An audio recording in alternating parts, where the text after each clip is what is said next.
Hi hello నమస్తే welcome to Hima's kitchen. ఈరోజు మన ఛానల్లో మరొక మంచి టేస్టీ రెసిపీతో అయితే మేము ముందుకు వచ్చేసానండి. వీడియోని అయితే కనుక ఎక్కడా కూడా స్కిప్ చేయకుండా చూడండి. చాలా అంటే చాలా టేస్టీగా ఉంటుంది. తప్పకుండా మీరు ట్రై చేసి చూడండి. 2 టమాటాలు అలాగే 2 ఎగ్స్ 2 కప్పుల గోధుమ పిండితో ఈ రెసిపీ తయారు చేసుకుందామండి. భలే రుచిగా ఉంటుంది. ఈవినింగ్ స్కూల్ నుంచి వచ్చిన పిల్లలకు ఇలా వేడివేడిగా చేసి పెట్టండి, భలే ఇష్టంగా తింటారు. మరి ఇంకెందుకు ఆలస్యం, వీడియోలోకి అయితే వెళ్ళిపోదాం. ముందుగా అయితే 2 టమాటాలను తీసుకోవాలి. బాగా పండిన టమాటాలను తీసుకోండి. ఇప్పుడు ఫోర్క్ స్పూన్కి టమాటాని ఈ విధంగా గుచ్చుకోవాలి. ఇలా గుచ్చిన తర్వాత స్టవ్ ఆన్ చేసుకొని లో ఫ్లేమ్లో ఈ టమాటాని అయితే బాగా కాల్చుకోవాలండి. మీరు లేదంటే కనుక గిన్నెలో కొన్ని వాటర్ పోసుకొని అయినా సరే ఉడికించుకోవచ్చు. నేనైతే కనుక ఇలా మీడియం ఫ్లేమ్లో పెట్టుకొని ఇలా ఫోర్క్ స్పూన్కి టమాటాను గుచ్చి ఈ విధంగా అయితే కాల్చుకోవాలి. మీరు లేదంటే కనుక ఉడికించుకోవచ్చండి. ఇలా మీడియం ఫ్లేమ్లో పెట్టుకొని చక్కగా టమాటాను అటు ఇటు తిప్పుతూ అయితే కనుక మనం బాగా కాల్చుకోవాలి. ఇలా కాల్చడం వల్ల టమాటాకి పైన ఉన్న పీల్ అనేది తొందరగా వస్తుందండి. అంతేకాదు లోపల కూడా కొంచెం టమాటా అనేది కుక్ అవుతుంది. ఒక టమాటాని తీసిన తర్వాత రెండో టమాటాని కూడా ఇదే విధంగా గుచ్చుకొని మీడియం ఫ్లేమ్ మీద అటు ఇటు తిప్పుతూ కూడా ఈ టమాటాని కూడా రెండింటిని చక్కగా ఈ విధంగా కాల్చుకోవాలండి. ఇలా కాల్చుకున్న తర్వాత 1 నిమిషం పక్కన పెట్టేసేయండి. తర్వాత కొంచెం చల్లారిన తర్వాత ఈ పైన ఉన్న పీల్ని అయితే ఈజీగా తీసేయచ్చండి. ఇలా తీసిన తర్వాత చూడండి, టమాటాలకి పీల్ తీసేసాం కదా. ఇప్పుడు చాక్ తీసుకొని ఈ టమాటాలను అయితే చిన్న చిన్న ముక్కలుగా కట్ చేసేసుకోండి. ఇలా కట్ చేసుకున్న ఈ టమాటా ముక్కలను అయితే పక్కన పెట్టుకొని ఇప్పుడు ఏదైనా ఒక చిన్న మిక్సీ జార్ తీసుకొని కట్ చేసిన టమాటా ముక్కలు వేసేసి మూత పెట్టేసి వీలైనంత మెత్తగా అయితే గ్రైండ్ చేసుకోవాలి.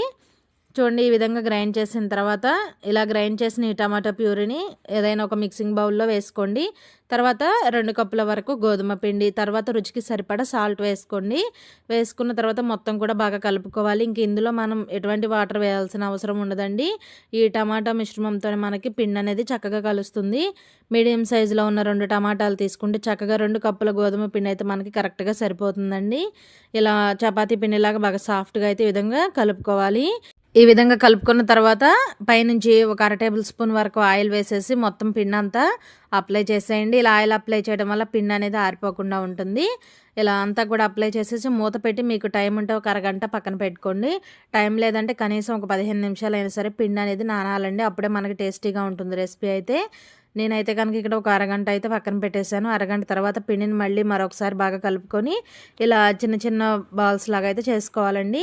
నేను తీసుకున్న పిండికి అయితే నాకు 5 బాల్స్ అయితే అయినాయండి. ఇలా రౌండ్గా చేసుకొని కొంచెం ఈ విధంగా ప్రెస్ చేసుకొని అయితే పక్కన పెట్టుకుందాము. అన్ని బాల్స్ని కూడా ఇదే విధంగా ప్రెస్ చేసుకొని పక్కన పెట్టుకోండి. ఇప్పుడు ఫ్లోర్ని నీట్గా తుడుచుకొని పైన కొంచెం పొడిపిండి చల్లుకుంటూ మనం ఇలా కొంచెం ప్రెస్ చేసి పక్కన పెట్టుకున్నాం కదండి పిండి ముద్దల్ని. ఈ ఒక్కొక్క పిండి ముద్దను తీసుకొని మనం చపాతీలాగా అయితే ప్రెస్ చేసుకోవాలి. నేను ఇక్కడ పొడిపిండి చల్లానండి. మీరు కావాలంటే ఈ పొడిపిండి ప్లేస్లో ఆయిల్ అయినా కూడా అప్లై చేసుకోవచ్చు. ఈ విధంగా చపాతీలాగా చేసుకున్న తర్వాత పైనుంచి ఒక 1/2 టేబుల్ స్పూన్ వరకు ఆయిల్ వేసేసుకొని ఈ చపాతీకి మొత్తం కూడా ఈ విధంగా అప్లై చేసుకోవాలి. తర్వాత కొంచెం పొడిపిండి చల్లుకోవాలండి. తర్వాత నేను వీడియోలో చూపిస్తున్న విధంగా ఈ విధంగా అయితే కట్ చేసుకోవాలి.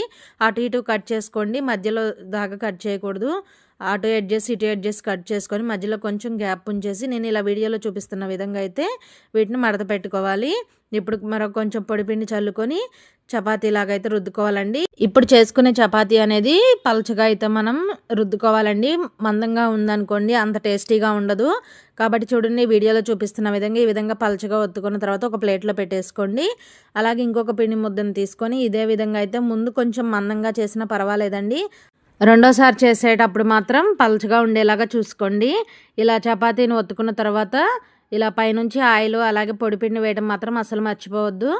ఇలా వీడియోలో చూపిస్తున్న విధంగా ఇలా కట్ చేసుకొని మడతలు పెట్టుకోండి. మడతలు కొంచెం అటు ఇటు అయినా ఏం పర్వాలేదండి. ఈ విధంగా ఆయిల్ అలాగే పొడిపిండి చల్లడం వల్ల మనం చేసుకునే రెసిపీ అనేది పొరలు పొరలుగా భలే టేస్టీగా ఉంటుంది. కాబట్టి కట్ చేయడం అలాగే ఆయిల్ పొడిపిండి వేయడం మాత్రం అసలు మర్చిపోవద్దు. ఇలాగే అన్నిటినీ కూడా రెడీ చేసి పక్కన పెట్టుకోండి. తర్వాత ఒక ప్లేట్ తీసుకొని ఇందులో ఒక 2 ఎగ్స్ అయితే కొట్టివేసుకోవాలి. ఇక్కడ నేను ప్లేట్లో చూపిస్తున్నానండి. మీరు కావాలంటే గిన్నెలో కలుపుకొని తర్వాత ప్లేట్లో అయినా వేసుకోవచ్చు. తర్వాత కొంచెం సన్నగా కోసిన కొత్తిమీర అలాగే కొంచెం కరివేపాకు వేసుకొని బాగా కలుపుకోవాలి. ఇలా బాగా కలుపుకున్న తర్వాత కొంచెం ఒక చిటికెడు సాల్ట్ కూడా వేసుకోండి. ముందే వేశారనుకోండి సాల్ట్ అనేది అంతగా కలవదు. కాబట్టి ఇలా అంతా కూడా కలుపుకున్న తర్వాత కొంచెం జస్ట్ ఒక చిటికెడు పైన మనకి లేయర్ అనేది చప్పగా లేకుండా ఉండడం కోసం ఒక చిటికెడు సాల్ట్ వేసుకొని బాగా కలుపుకోవాలి.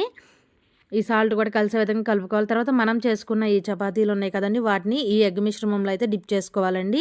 ఇలా చపాతీని ఎగ్ మిశ్రమంలో వేసి ఒకవైపు ఈ ఎగ్ మిశ్రమంలో డిప్ చేసిన తర్వాత మళ్ళీ రెండో వైపు కూడా తిప్పుకోవాలండి. ఇలా రెండు వైపులా కూడా ఇదే విధంగా ఈ ఎగ్ మిశ్రమం అంతా కూడా చపాతీకి పట్టే విధంగా ఇలా చేత్తో కొంచెం ప్రెస్ చేసుకుంటూ ఈ చపాతీకి బాగా ఈ ఆయిల్ మిశ్రమం అంతా కూడా ఈ విధంగా పట్టించుకోవాలండి. ఇలా పక్కన పెట్టుకొని ఇప్పుడు స్టవ్ ఆన్ చేసి ఇలా దోస పెనం కానీ లేదా కడాయి కానీ పెట్టుకొని ఒక 1 టేబుల్ స్పూన్ వరకు ఆయిల్ వేసుకొని మనం డిప్ చేసుకున్న ఈ చపాతీని అయితే కనుక వేడివేడిగా ఉన్న పెనం మీద వేసేసుకోవాలి.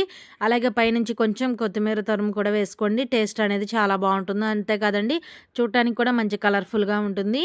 ఇప్పుడు ఒకవైపు కాలిన తర్వాత మరొక వైపుకు తిప్పుకుంటూ రెండు వైపులా కూడా మంచి కలర్ వచ్చేంత వరకు కాల్చుకోవాలి. చూడండి, ఇలా కాలుస్తూ ఉన్నామనుకోండి చక్కగా పొంగుతూ భలే వస్తాయండి. భలే రుచిగా కూడా ఉంటాయి. తప్పకుండా ట్రై చేయండి.